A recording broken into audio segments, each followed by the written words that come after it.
pemirsa, pada video kali ini akan disampaikan tentang imunisasi DBT. Oleh karena itu, pada konten di video kali ini akan membahas tentang difteri, lalu pertusis, serta tetanus, atau kita singkat dengan DBT. Dan nanti juga ada tambahan terkait tentang imunisasi pentabio. Bersama saya, Hari Bargono, dari Fakultas Kesehatan Masyarakat Universitas Erlangga.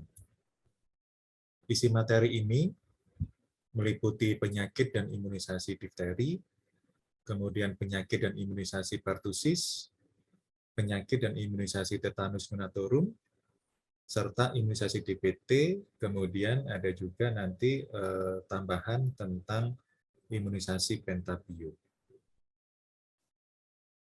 Yang pertama, tentang penyakit dan imunisasi difteri. Difteri ini merupakan suatu infeksi akut yang terjadi pada saluran pernapasan yang disebabkan oleh Corynebacterium diphtheri.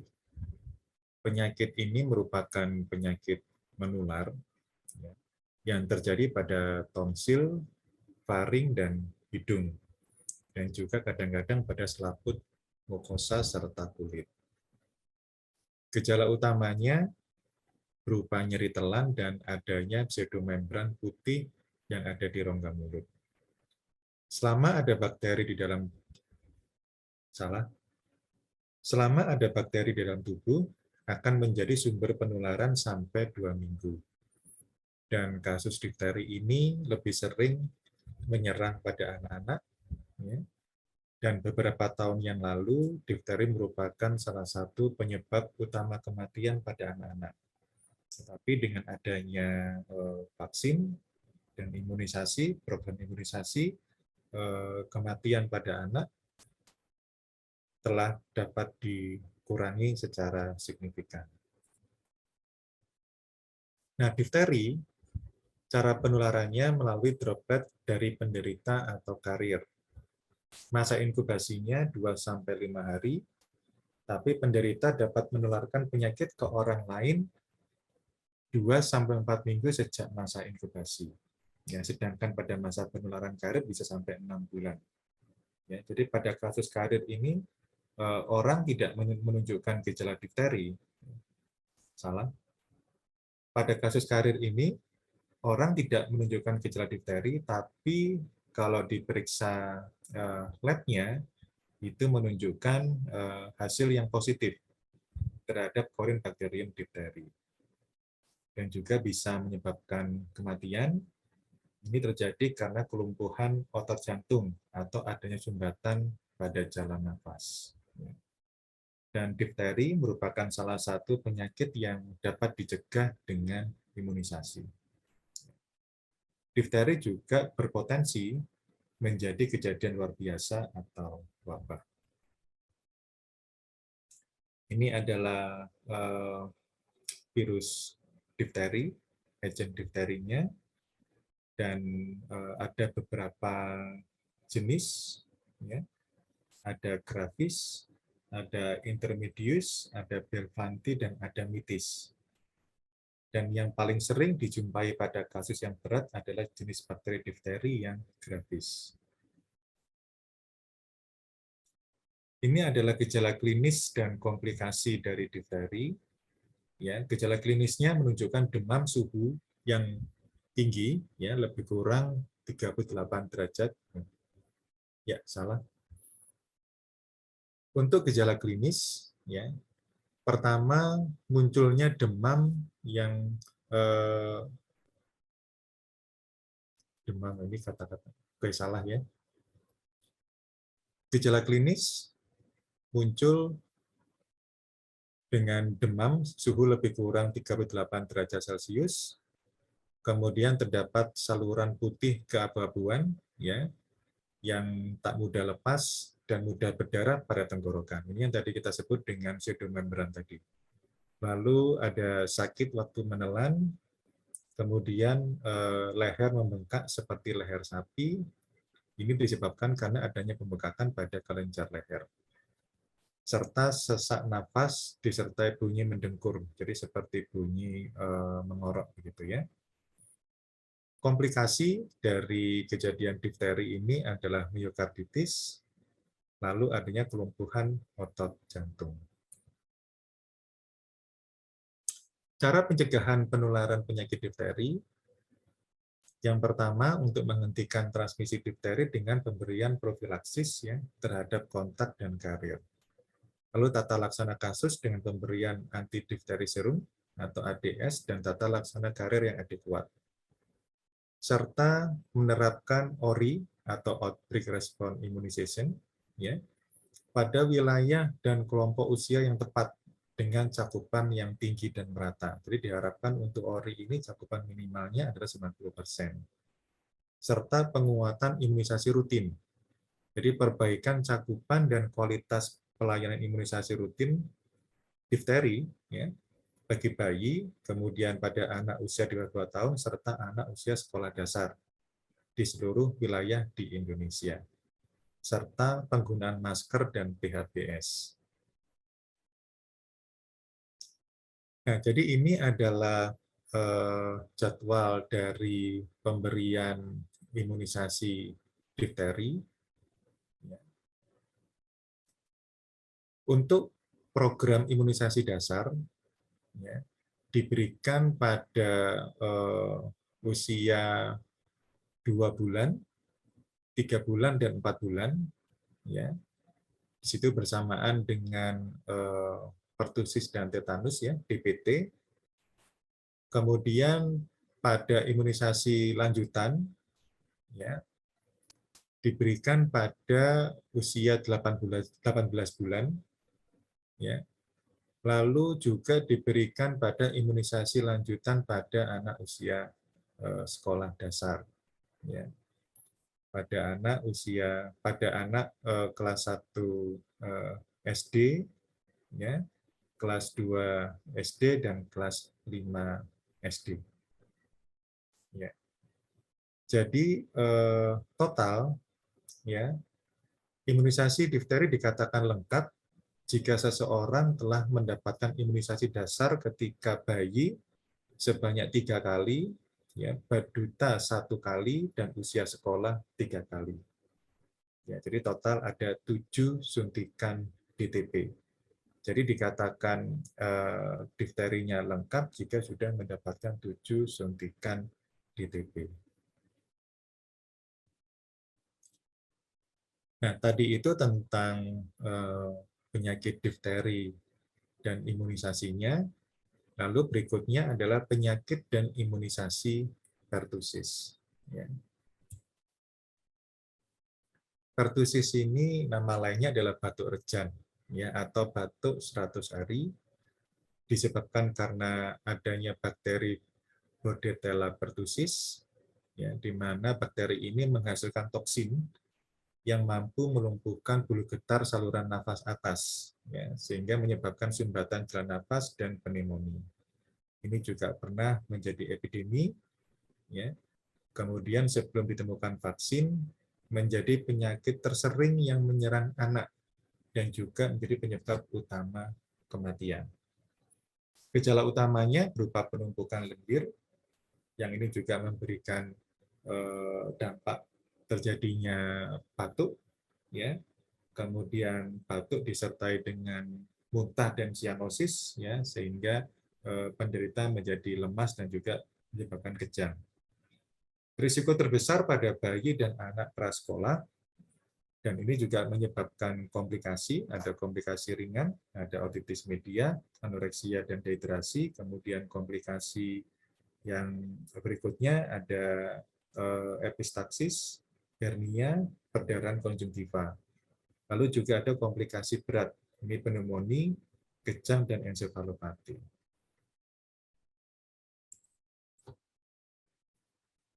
Sedangkan gejala pertusis sendiri, ini masa inkubasinya pada umumnya 9-10 hari, ya. Kemudian pada minggu pertama, kalau terjadi pada bayi, bayi menderita batuk pilek, ya, kemudian hidung berair, ya, dan juga disertai dengan panas. Pada minggu kedua, batuk tidak hilang, walaupun sudah minum obat. Lalu pada malam, batuk bertambah hebat, ya, kemudian didahului dengan napas dalam, kemudian terdengar suara seperti awuk, begitu ya. Kemudian batuk tidak dapat dihentikan, ya, bahkan bisa sampai pada muntah dan sianosis, ya, sehingga bayi menjadi lemas dan kejang, dan juga menyebabkan timbul perdarahan pada selaput mata. Dan pada minggu ketiga, jika belum segera dilakukan penanganan, ya, dapat berakibat pada komplikasi, ya, dan juga memberikan akibat pada radang paru-paru serta radang otak. Penularan pertusis ini sering menyerang pada anak-anak, ya, khususnya pada usia di bawah 5 tahun, ya, dan ini juga tersebar di seluruh dunia. Penularannya manusia ke manusia, ya. Pertusis memiliki tingkat penularan yang relatif tinggi dan menular melalui droplet, ya, terutama pada yang keluar pada saat batuk atau bersin. Dan pertusis juga menjadi salah satu penyakit yang dapat dicegah dengan imunisasi. Ya. Dan untuk vaksin pertusis, ini merupakan suspensi kuman pertusis yang dimatikan. Ada beberapa jenis. Yang pertama adalah aseluler, ya, atau DTaP, dan yang kedua adalah Bullsel atau DTWP. Ya. Kedua jenis vaksin pertusis ini dapat digunakan secara bergantian pada kondisi mendesak atau kombinasi.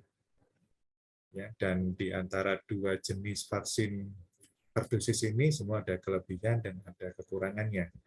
Ya, untuk Bullsel ini dipergunakan sejak tahun 1970 sampai sekarang, ya, mempunyai efek simpang baik lokal maupun sistemik, ya.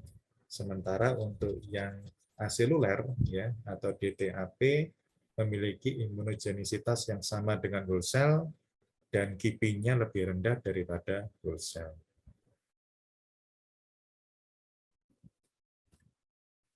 Untuk vaksin pertusis juga ada KIPI dan kontraindikasi, ya.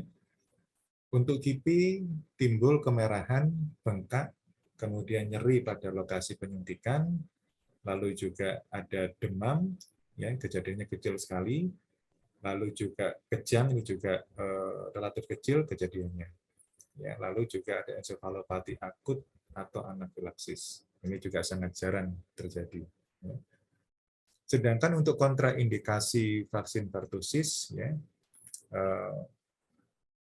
tidak diberikan atau kontraindikasi pada anafilaktik pemberian vaksin sebelumnya. Ya, kemudian juga pada yang ensefalopati, hiperpireksia, dan kejang pada pemberian vaksin sebelumnya.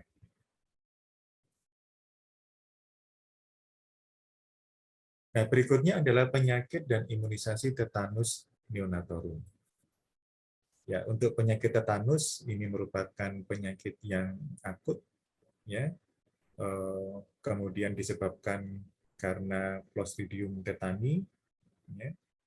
Ini banyak terdapat dalam kotoran dan debu jalan, ya, dan ini juga ada juga di mohon maaf di tinja begitu ya. Spora tetanus ini masuk dalam tubuh manusia bisa melalui luka dan dalam suasana yang anaerob, ya. Dan ini jika menempel di saraf berdampak pada terjadinya spasme otot. Sedangkan gejala tetanus neonatorum ini merupakan kejadian tetanus pada bayi baru lahir, ya. Ini kejadiannya, angka kematiannya juga sangat tinggi. Salah. Angka kematian sangat tinggi tanpa pengobatan. Diagnosis ditegakkan berdasarkan gejala klinis, yaitu pada awalnya bayi dapat menetek, tetapi kemudian pada beberapa hari kemudian ya, timbul gejala tiba-tiba bayi tidak bisa menetek, ya, lalu mulutnya tertutup begitu ya, seperti mencucu begitu, kemudian kejang, ya, kejang rangsang ya terhadap bunyi, ya, terhadap sinar, terhadap sentuhan itu juga seperti kesakitan begitu, ya. Lalu juga ada kejang tonik atau klonik umum. Maaf, kejang tonik klonik umum.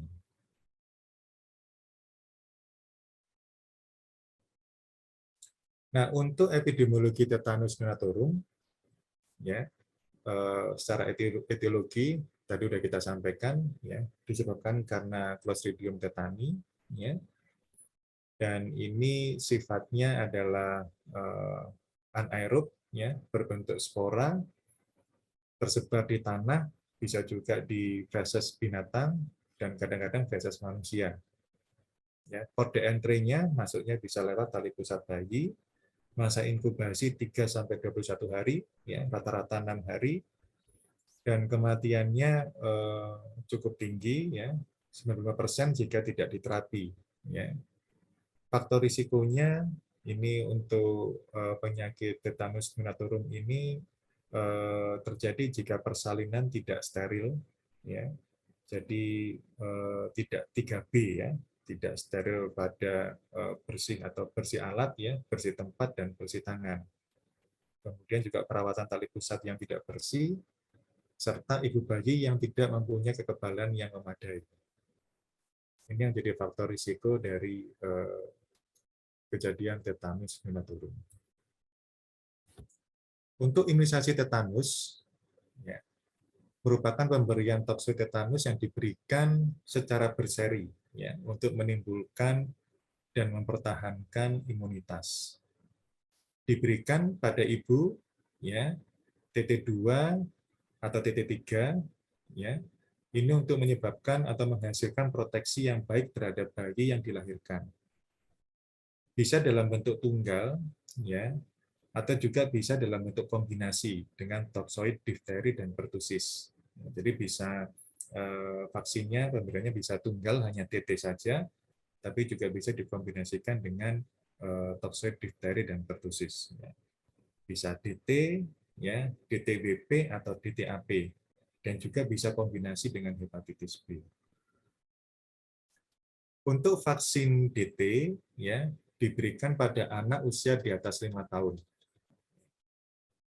Pada imunisasi dasar lengkap, ya, ini diberikan 3 kali, ya, dan juga diberikan pada saat ORI atau outbreak response immunization. Jadi jika ada wabah atau ada KLB, kemudian dilakukan ORI, maka vaksin DT ini juga diberikan. Lalu pada vaksin TD, itu diberikan secara booster pada anak usia 7 tahun, ya. Lalu juga pada ORI diberikan minimal 2 kali dengan interval 1 bulan. Sedangkan vaksin TDAP, ya, ini merupakan untuk pencegahan pertusis pada dewasa.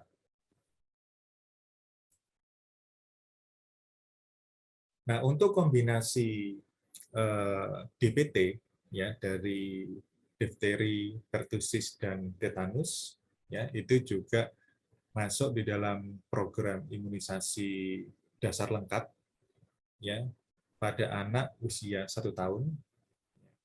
Itu diberikan pada 2 bulan, ya, kemudian pada 3 bulan, dan pada 4 bulan. Ya, jadi ada 3 kali, ya, DPT ini diberikan pada anak usia kurang dari 1 tahun. Ya, dengan selisih masing-masing pemberian adalah 1 bulan. Selain itu juga diberikan pada imunisasi lanjutan. Jadi imunisasi lanjutan ini merupakan kegiatan yang bertujuan untuk menjamin terjaganya tingkat imunitas pada anak balita, kemudian pada anak usia sekolah dan wanita usia subur, termasuk ibu hamil.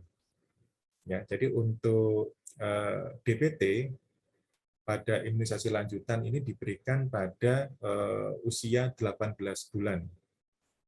ya, dan interval minimal setelah imunisasi dasarnya adalah 12 bulan dari DPT ketiga. Ya. Sasarannya ya untuk DPT ini pada anak SD, ya, untuk kelas 1 SD diberikan DT, ya, kelas 2 SD diberikan TD, dan kelas 5 SD diberikan TD. Jadi ini masuk dalam program imunisasi lanjutan. Nah, untuk DPT ini juga ada kontraindikasi dan perlu ada kondisi yang menjadi perhatian khusus. Untuk kontraindikasi, ya, adanya reaksi anafilaksis. Jadi ketika ada kejang, maka ini menjadi kontraindikasi dari pemberian vaksin DTP. Lalu sakit sedang atau berat, ya, dan juga adanya ensefalopati dalam masa 7 hari pasca pemberian vaksin sebelumnya.